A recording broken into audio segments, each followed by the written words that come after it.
जय हिंद दोस्तों, स्वागत है आपका हमारे YouTube चैनल में। आज की वीडियो में हम लेकर आए हैं आपके लिए यहाँ पर हिंदी साहित्य के बहुत ही महत्वपूर्ण क्वेश्चन आंसर। तो वीडियो को पूरा अवश्य देखना है। अगर आप चैनल पर पहली बार आए हैं तो चैनल को सब्सक्राइब कर लें, बेल आइकन दबाएं, ऑल पर क्लिक करें ताकि ऑल वीडियो की जानकारी आपके यहाँ तक पहुँचे और ज़्यादा से ज़्यादा वीडियो को शेयर करें और वीडियो को लाइक करना ना भूलें। आज का अपने यहाँ पर फर्स्ट क्वेश्चन क्या पूछा है कि निर्गुण संत कवियों में सर्वाधिक शास्त्रज्ञ और सुशिक्षित थी। तो कौन थे ये आपके लिए यहाँ पर बताना है। 4 विकल्प दिए गए हैं, आंसर बनता है तो आप कमेंट में आंसर जरूर बताएं क्या होगा सही आंसर। तो आपका यहाँ पर जो सही आंसर है वह क्या है, राइट आंसर निर्गुण संत कवियों में सबसे जो सुशिक्षित थे वह कौन थे, सुंदरदास आपका यहाँ पर सही आंसर है। क्या है राइट आंसर, सुंदरदास, यानी कि विकल्प नंबर बी आपका यहाँ पर सही आंसर है। क्वेश्चन नंबर 7 आपसे यहाँ पर पूछा गया है, क्या पूछा गया है क्वेश्चन नंबर 7। तो देखिए यहाँ पर ये रहा आपका क्वेश्चन नंबर 7। निम्नलिखित संत कवियों में से कौन संत कवि पढ़ा लिखा था, दादू दयाल, कबीर, रैदास या सुंदरदास। तो पढ़ा लिखा था, तो आप बताइए क्वेश्चन नंबर 7 का राइट आंसर क्या होगा। राइट आंसर 4 विकल्प दिए गए। ये क्वेश्चन आपके जो हैं किसी न किसी एग्जाम में जरूर पूछे गए महत्वपूर्ण क्वेश्चन है। तो आपका यहाँ पर सही आंसर है क्वेश्चन नंबर 7 का, अब भी पढ़ा सुंदरदास, सुंदरदास यानी कि विकल्प नंबर डी आपका यहाँ पर सही आंसर है। क्वेश्चन नंबर आपका यहाँ पर 8 पूछा गया है, क्या पूछा गया है, इनमें से कौन सा कवि संत कवि नहीं है। संत कवि नहीं है, संत कवि नहीं है, तो यहाँ पर आपके लिए बताना है कौन नहीं है। तो यहाँ पर बताइए कबीरदास, गुरु नानक, रैदास या तुलसीदास। तो क्वेश्चन नंबर 8 का आपका जो सही आंसर है भाई क्या है, तो क्वेश्चन नंबर 8 का आपका सही आंसर यहाँ पर होगा विकल्प नंबर आपका यहाँ पर 8 का डी राइट आंसर है, यानी कि तुलसीदास। तुलसीदास आपका विकल्प नंबर डी सही आंसर है। 2011 में टीजीटी में ये क्वेश्चन आपका पूछा गया महत्वपूर्ण क्वेश्चन है। क्वेश्चन नंबर आपका यहाँ पर 9 पूछा है, हरडे वाणी एवं अंगबधु किसकी वाणी के संकलन है। तो किसकी वाणी के संकलन है ये बताना है, सुंदरदास, मलुकदास, दादू दयाल या कबीरदास।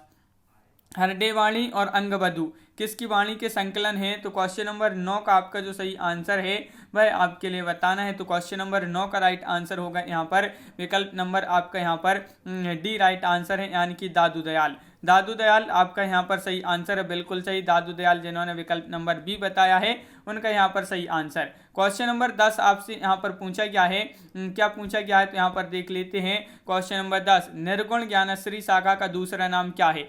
तो जो निर्गुण ज्ञानश्री शाखा है इसका दूसरा नाम आपके लिए बताना है, राम भक्ति शाखा, संत साहित्य या कृष्ण भक्ति शाखा या सूफी साहित्य। तो 10 का आपका जो सही आंसर है इसका दूसरा नाम पूछा है तो वह है संत साहित्य। निर्गुण ज्ञानश्री शाखा का अन्य नाम वह है संत साहित्य, यानी कि विकल्प नंबर सी आपका यहाँ पर राइट आंसर है।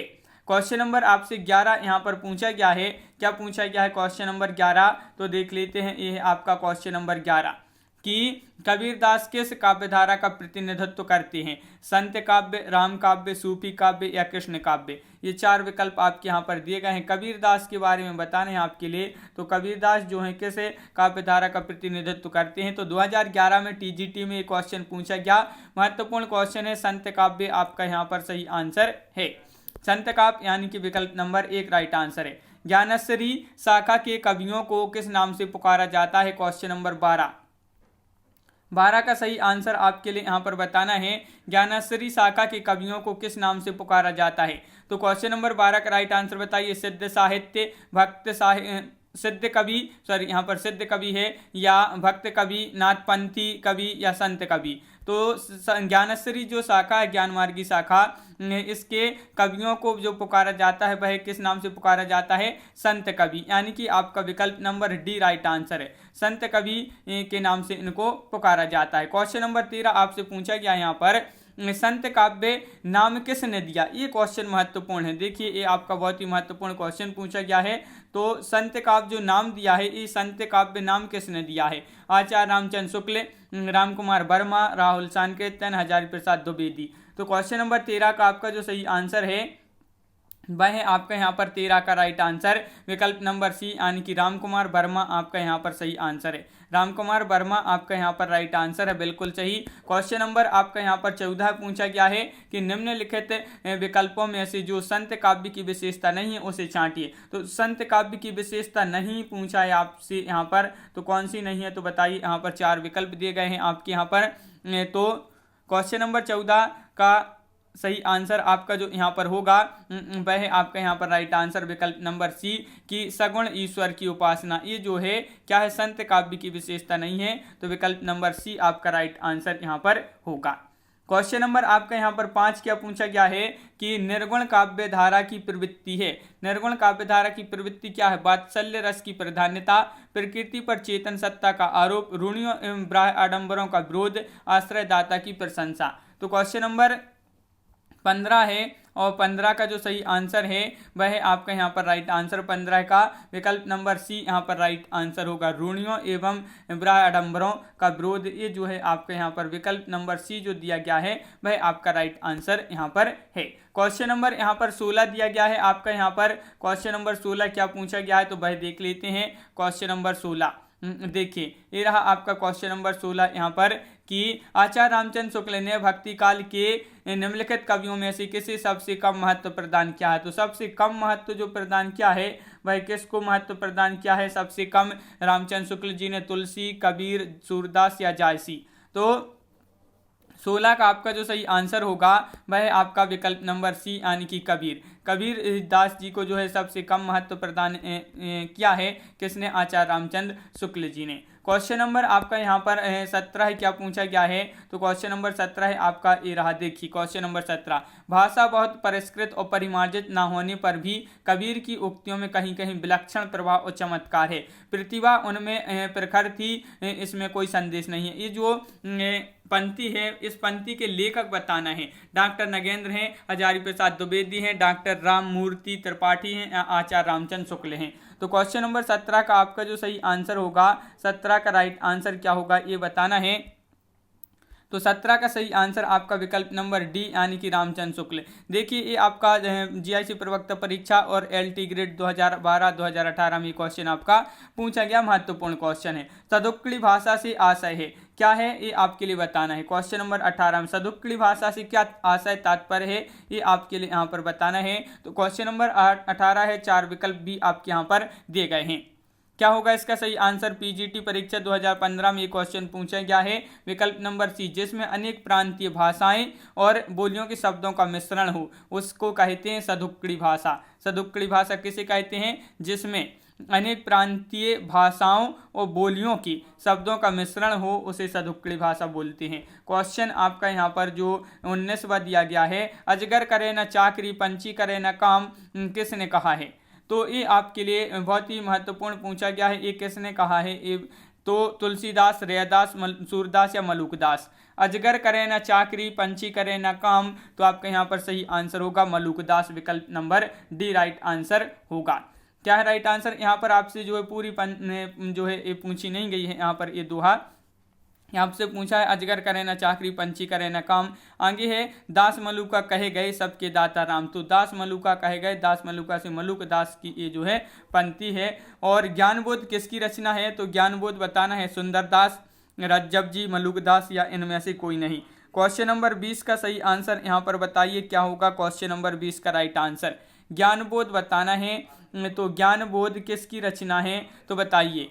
महत्वपूर्ण क्वेश्चन है। क्वेश्चन नंबर 20 है और आपका सही आंसर है मलुकदास, आपका सही आंसर होगा बिल्कुल सही, विकल्प नंबर बी आपका राइट आंसर है। आपका पीजीटी टीजीटी ये क्वेश्चन बहुत ही महत्वपूर्ण है, पूछा गया आपका 3 एग्जाम में पूछा गया है ये। और क्वेश्चन नंबर आपका 21 यहाँ पर पूछा गया है कि भक्ति विवेक निम्नलिखित में से किसकी रचना है। ये रचना बताना है आपके लिए, एक किसकी रचना है भक्ति विवेक, मलुकदास, नाभादास, सुंदरदास या दादू दयाल। तो क्वेश्चन नंबर 21 का आपका जो सही आंसर होगा 21 का वह क्या होगा। तो 21 का आपका एक राइट आंसर है यानी कि मलुकदास। भक्ति विवेक किसकी जो रचना है तो मलुकदास आपका यहाँ पर सही आंसर होगा। रज्जब अली खां के गुरु थे तो इनके गुरु नानक थे, मलुकदास थे, दादू दयाल थे, अधन्ना। तो क्वेश्चन नंबर 22 का राइट आंसर बताइए। क्वेश्चन नंबर 22 है, महत्वपूर्ण है और इसका जो सही आंसर रज्जब अली जो थे इनके गुरु रज्जब अली खां के गुरु थे। तो आपका यहाँ पर सही आंसर होगा क्वेश्चन नंबर 10 जो है 2010 में एक क्वेश्चन पूछा गया था। दादू दयाल आपका यहाँ पर राइट आंसर है। 22 का आपका विकल्प नंबर बी पीजीटी में आपका क्वेश्चन पूछा गया है। कबीर दास के गुरु थे तो कबीर दास के गुरु बताना है यहाँ पर आपके लिए। क्वेश्चन नंबर 23 में बताइए कबीर दास के गुरु कौन थे? रामानंद, दयानंद या रामचंद्र या मायानंद या आपके राघवानंद। तो क्वेश्चन नंबर 23 है और 23 का आपका जो सही आंसर है वह है आपका यहाँ पर राइट आंसर इनमें से कोई नहीं। तो यहाँ पर आपका जो है इनमें से कोई नहीं आपका यहाँ पर राइट आंसर होगा। यहाँ पर आप देख लेते हैं कबीर के गुरु थे रामानंद, वहाँ पर रामचंद्र दिया था, विकल्प 1 में रामचंद्र दिया था। रामानंद आपका विकल्प में कहीं नहीं दिया गया था, तो इसलिए उनमें से कोई नहीं। रामानंद के शिष्यों में रैदास, धन्ना और पीपा भी शामिल थी। रामानंद ने वैष्णव संप्रदाय की आचार्य राघवानंद से दीक्षा ग्रहण की थी और उपरोक्त विकल्प में से कोई उत्तर सही नहीं है, तो ये आपके लिए वहाँ पर दिया गया था। और यहाँ पर कबीर के गुरु का नाम बताना है, तो आपका यहाँ पर राइट आंसर क्या होगा। अब भी पढ़ा, क्या पढ़ा, कबीर के गुरु का नाम अब भी पढ़ा, तो क्या था, रामानंद आपका यहाँ पर जो है सही आंसर होगा। यहाँ पर आप कंफ्यूज ना होना, यहाँ पर रामानंद सागर दिया है, यहाँ पर आपका रामानंद दिया है, तो रामानंद यानी कि विकल्प नंबर डी राइट आंसर होगा, ना कि विकल्प नंबर 1। क्वेश्चन नंबर आपका 25 क्या पूछा है, कबीर वाणी के डिक्टेटर थे, यह अभिमत किस आलोचक का है। ये अभिमत बताना है डॉक्टर रामकुमार वर्मा, डॉक्टर हजारी प्रसाद द्विवेदी या परशुराम चतुर्वेदी या आचार्य रामचंद्र शुक्ल। तो क्वेश्चन नंबर 25 का आंसर यहाँ पर बताइए क्या होगा। 25 का राइट आंसर 4 विकल्प आपके दिए गए हैं और यहाँ पर कबीर वाणी के डिक्टेटर थे, ये जो मत है वह किसका है, तो हजारी प्रसाद द्विवेदी, हजारी प्रसाद द्विवेदी यानी कि विकल्प नंबर आपका सी यहाँ पर राइट आंसर है। क्वेश्चन नंबर आपका 26 क्या पूछा गया है, कबीर वाणी के डिक्टेटर थे, इस कथन के लेखक हजारी प्रसाद द्विवेदी। ये क्वेश्चन आपका डबल हो गया है, यहाँ पर भी आपका क्वेश्चन डबल हो गया है। तो यहाँ पर जो है यहाँ पर इस एक क्वेश्चन आपसे इस प्रकार पूछ लिया गया, वही क्वेश्चन पूछा है, घुमाकर पूछा गया है कि आचार्य हजारी प्रसाद द्विवेदी ने वाणी का डिक्टेटर किसे कहा था, तो किसको कहा था, तो आपका यहाँ पर सही आंसर है कबीर को कहा था, यानी कि विकल्प नंबर 1 राइट आंसर। ये क्वेश्चन आपका पीजीटी 2010 में पूछा गया महत्वपूर्ण क्वेश्चन है। क्वेश्चन नंबर 29 यहाँ पर देख लेते हैं क्या पूछा है, तो क्वेश्चन नंबर 29 देखिए, ये आपका यहाँ पर क्या है, कथन दिया है, बहुत ही बड़ा कथन है कि कबीर ने जिस प्रकार एक निराकार ईश्वर के लिए भारतीय वेदांत का पल्ला पकड़ा, उसी प्रकार निराकार ईश्वर की भक्ति के लिए सूफियों का प्रेम तत्व लिया और अपना निर्गुण जो है धूमधाम से निकाला। यह कथन किसका है, आचार्य हजारी प्रसाद द्विवेदी, पुरुषोत्तम अग्रवाल, नामवर सिंह या रामचंद्र शुक्ल। तो ये क्वेश्चन आपका 2018 में पूछा गया महत्वपूर्ण क्वेश्चन है, तो बताइए ये कथन बताना है। तो आपका सही आंसर है ये है आचार्य रामचंद्र शुक्ल, यानी कि विकल्प नंबर डी आपका यहाँ पर सही आंसर है, विकल्प नंबर डी आपका यहाँ पर सही आंसर होगा, बिल्कुल सही। क्वेश्चन नंबर 30 यहाँ पर क्या पूछा है, तुम्हें जिन जानो गीत है यह निज ब्रह्म विचार, एहू निज ब्रह्म विचार। ये किसने कहा है, कबीर, सूरदास, रैदास या तुलसीदास। क्वेश्चन नंबर 30 का राइट आंसर बताना है, ये किसने कहा है, तो आपका यहाँ पर जो 30 का सही आंसर होगा, 30 का वह है आपका यहाँ पर राइट आंसर क्या है, विकल्प नंबर आपका यहाँ पर 1 राइट आंसर होगा, कबीर। कबीर आपका यहाँ पर सही आंसर है, बिल्कुल सही, कबीर जिन्होंने बताया है उनका सही आंसर यहाँ पर है। क्वेश्चन नंबर आपका यहाँ पर 31 पूछा है, मसी कागज छुओ नहीं, कलम गहो नहीं हाथ, किसके विषय में कहा गया है। तो किसके विषय में कहा गया है, ये आपकी 4 विकल्प यहाँ पर दिए गए हैं, नानक, कबीर, रैदास, दादू। तो क्वेश्चन नंबर 31 है और महत्वपूर्ण क्वेश्चन है, बताइए क्या होगा इसका सही आंसर।